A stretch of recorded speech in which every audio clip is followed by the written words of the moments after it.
Hello everyone, अभी classes में आपका स्वागत है। और आज मैं फिर से कक्षा 10वीं के बच्चों के लिए प्रश्नावली 1.3 लेके आया हूँ।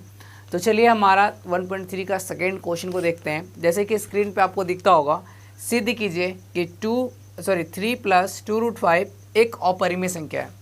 तो यहाँ पे हम लोग को 3 + 2√5 अपरिमेय संख्या है। तो यहाँ पे हम लोग को लिखना है कि ये मान लेंगे कि ये एक परिमेय संख्या है। तो यहाँ लिखेंगे माना कि 3 + 2√5 एक परिमेय संख्या है। ठीक है, परिमेय संख्या है। अगर ये परिमेय संख्या है तो इसको हम लोग क्या कर सकते हैं, भिन्न के रूप में लिख सकते हैं, p/q के रूप में। तो इसको लिख सकते हैं, परिमेय संख्या है तो इसे p/q के रूप में लिख सकते हैं। और यहाँ पे अगर हम लोग p/q के रूप में लिख सकते हैं, और यहाँ जो p और q है तो यहाँ लिखना है जहाँ p और q धन पूर्णांक है, धन पूर्णांक मतलब कि धनात्मक पूर्णांक है, और एवं करके लिख सकते हैं pq, और यहाँ पे लिख सकते हैं pq में कोई अवनिष्ठ, pq में कोई उभयनिष्ठ गुणनखंड नहीं है, उभयनिष्ठ गुणनखंड नहीं है। क्लियर है, कोई भी उभयनिष्ठ गुणनखंड यहाँ पे नहीं है। तो अर्थात आप क्या लिख सकते हैं इसको, 3 + 2√5 ये जो है हमारा एक परिमेय संख्या है। तो इसको हम लोग p/q के रूप में लिख दिए। अब हम ये वाला 3 प्लस में तो उधर चल जाएगा तो क्या होगा, माइनस में हो जाएगा। तो यहाँ पे 2√5 = p/q -3, ये प्लस में था, उधर चलेगा क्या हो गया, माइनस में। अब देखिए √5 p/q -3 अब ये 2 गुने में था ना, तो दोनों में भाग हो जाएगा, इसमें भी 2 से हो जाएगा और इसमें भी 2 से हो जाएगा। ठीक है, तो अब अगर यहाँ पे देखा जाए तो यहाँ पे हम लोग क्या बोले थे, चूँकि p और q पूर्णांक है, p और q क्या है, हमारा पूर्णांक है। अगर हमारा p और q अगर पूर्णांक हो गया तो ये वाला पूरा पार्ट्स हमारा क्या हो जाएगा, एक परिमेय संख्या हो जाएगा। तो हम यहाँ पे लिखेंगे p/2q -3/2, ये क्या आ जाएगा, हमारा एक परिमेय संख्या है। ठीक है, परिमेय संख्या है। अब देखिए अगर मेरा ये परिमेय संख्या है तो दोनों आपस में बराबर है, तो ये √5 भी हमारा क्या होना चाहिए, एक परिमेय संख्या होना चाहिए ना। तो यहाँ पे लिखें तो √5 भी एक परिमेय संख्या होगा। अगर ये परिमेय है तो ये भी क्या होगा, हमारा परिमेय होना चाहिए। किंतु लेकिन क्या होगा, किंतु √5 एक क्या है, अपरिमेय संख्या है, अपरिमेय संख्या है। और ये हमारा क्यों दिख रहा है कि ये दोनों परिमेय होना चाहिए, क्योंकि हम लोग इसको माने थे कि ये हमारा परिमेय संख्या है, और ये हमारी क्या गलत कल्पना के कारण हो रहा था, हमारी गलत कल्पना, गलत मान्यता है कि √5 हमारा क्या था, एक √5 की बात नहीं कर रहे हैं यहाँ पे, हाँ यहाँ पे हम लोग जो मतलब 3 + 2√5 को एक परिमेय संख्या, ये नहीं होगा, हमारा गलत मान्यता है। ये वाला पार्ट्स आपको फिर लिखना है, 3 + 2√5 एक परिमेय संख्या नहीं है। अगर ये परिमेय संख्या नहीं है तो क्या है, तो यहाँ लिखेंगे अतः 3 + 2√5 एक अपरिमेय संख्या, अपरिमेय संख्या है।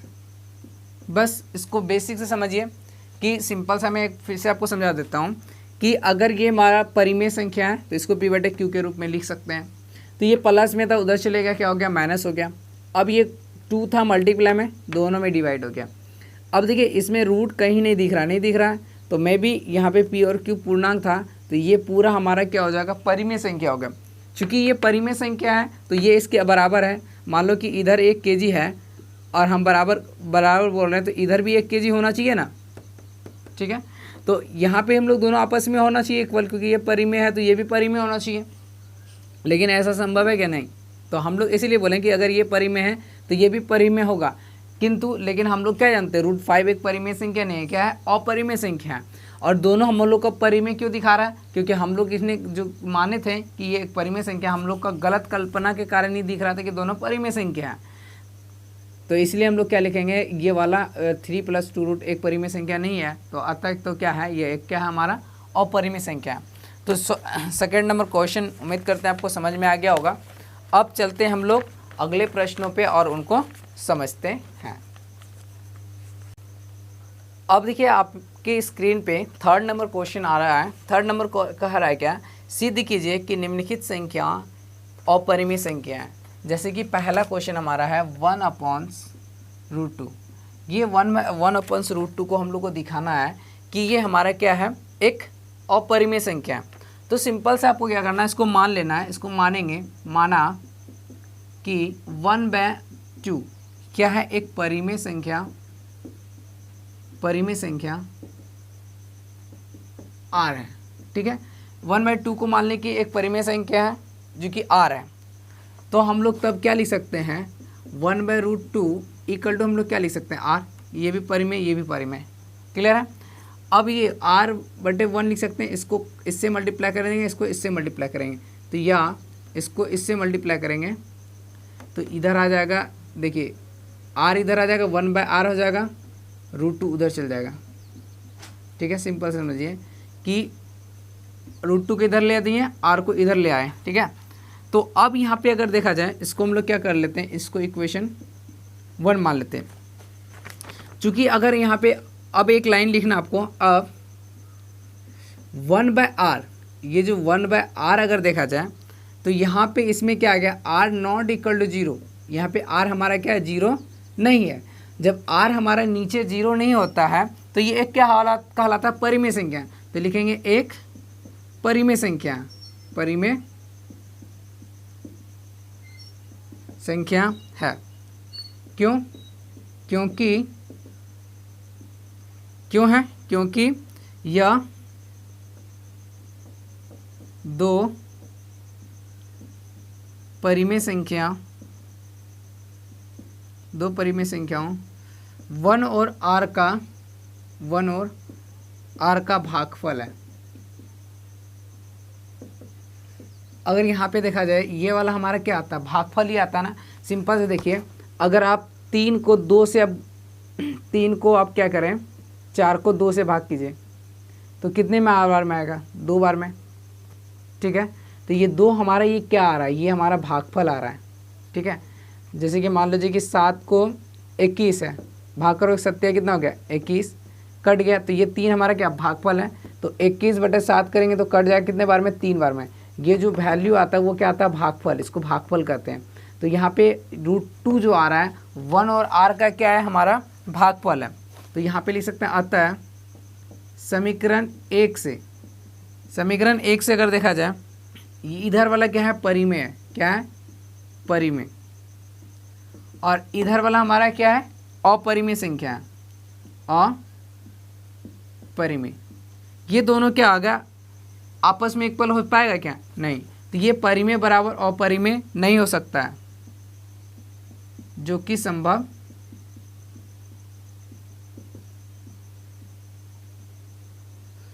संभव नहीं है। अतः ये इक्वल होने के कारण क्या होगा, हमारी गलत कल्पना, हमारी मान्यता क्या है, गलत है। इसलिए 1/√2 एक क्या है, अपरिमेय संख्या है। क्लियर है? फिर से मैं आपको एक बार समझा देते हैं कि देखिए सिंपल से यहाँ से कि सोचिए कि हमको 1/√2 को क्या माने, एक परिमेय संख्या माने r, ठीक है। अब देखिए तब 1/√2 इक्वल टू क्या हो गया, r हो गया। अब 1/√2 इक्वल टू r हो गया, तो r को हम लोग इधर ले आए तो 1/r हो गया, √2 उधर से ले आया, √2 हो गया, इसको इक्वेशन 1 मान लिया। अब देखिए 1/r, यहाँ पे r हमारा 0 के इक्वल नहीं है, तो ये वाला पूरा पार्ट से एक हमारा परिमेय संख्या होगा। क्यों होगा? क्योंकि यह दो परिमेय संख्याओं का एक और r का क्या है, एक भागफल है। 1 और r का ये वाला जो वैल्यू आ रहा है ये क्या है, √2 जो आ रहा है हमारा है, ये क्या है, भागफल है। तो समीकरण 1 से हम लोग क्या देखते हैं, समीकरण 1 को अगर आप देखोगे तो ये वाला हमारा क्या है, परिमेय है, और ये वाला हमारा √2 को हम लोग को पता है कि अपरिमेय है। और यहाँ पे हम लोग क्या दोनों को दिखा रहे हैं कि ये दोनों बराबर है, जो कि संभव नहीं है। बराबर होगा, परिमेय और अपरिमेय बराबर ही नहीं होगा। अतः हम लोग का ये जो मान्यता था वो क्या है, गलत है। इसलिए 1/√2 क्या होगा, एक अपरिमेय संख्या होगा। इस प्रकार से आप पहले क्वेश्चन को बना सकते हैं। तो अब चलते हैं हम लोग दूसरे प्रश्नों पर और उनको समझते हैं। अब देखिए हमारे पास है 7√5, इसको दिखाना है कि ये अपरिमेय संख्या। तो आपको यहाँ पे इसको मान लेना है, क्या करना है, मानना है। माना कि 7√5 परिमेय संख्या है, परिमेय, इसका परिमेय संख्या किसके इक्वल मान लो, कुछ भी मान लेते हैं, यहाँ पे a के बराबर a है, ठीक है।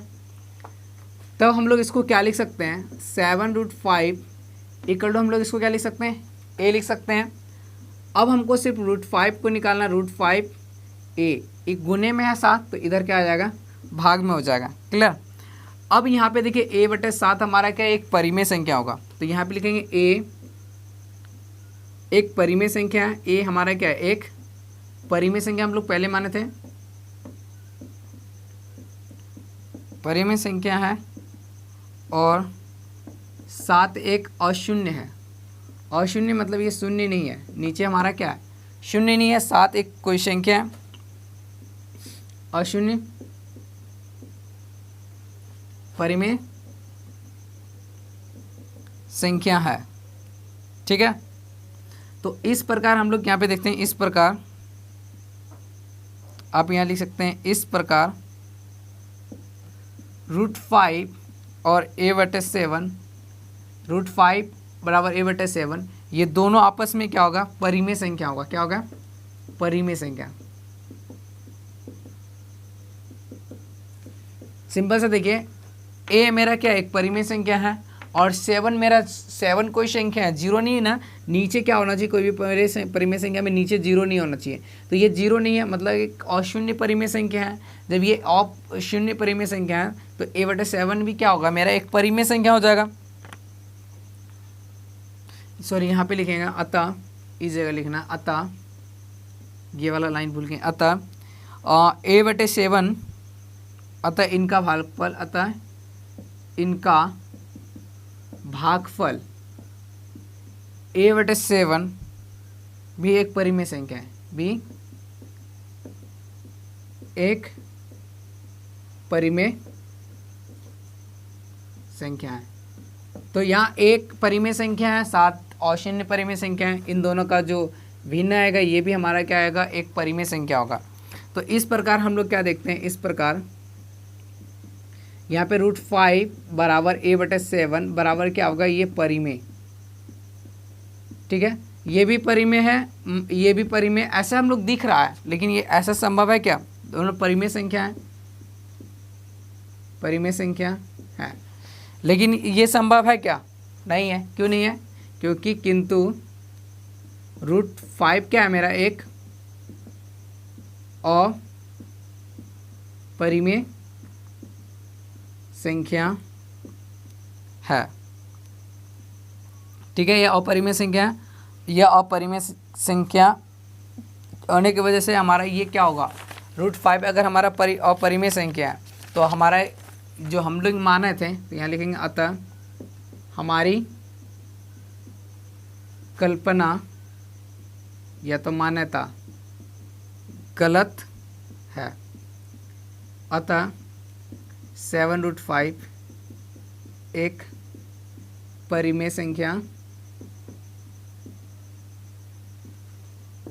नहीं है,